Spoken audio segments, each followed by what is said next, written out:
After the basic introduction of what HTML is and what it can do, now let's talk about some helpful tools that you might be able to use along the way to make the process a bit simpler for you. Now before we start, I just want to mention that the two tools I'm going to be describing here, they are optional. You don't absolutely have to use them. So you're very welcome to skip this lecture and just continue using the text editor you have or another one that you prefer. So what I'm going to be using in this course is a text editor called Atom. The reason why I use this instead of something like Notepad is because it has some very helpful features. It's completely free as well, but it has autocomplete and things like that that just make your job a lot easier.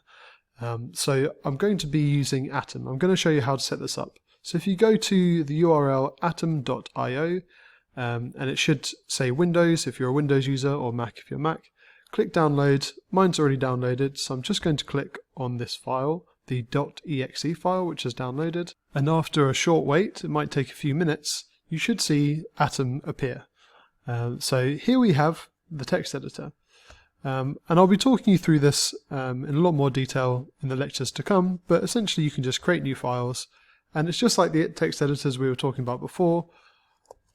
Hi there, this is our website. And then I could Control S to save, go to desktop, and I could save it like we did the last ones as well.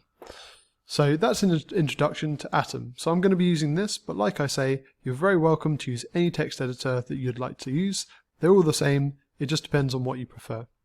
The second thing I wanted to show you is the browser that I'm using, and I'm going to be using is Google Chrome.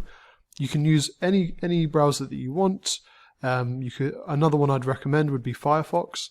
But it's very easy to install. You simply click download Chrome, run the exe file that you get, and you'll be able to use Google Chrome. It's just quite helpful for a number of reasons which we'll go into later.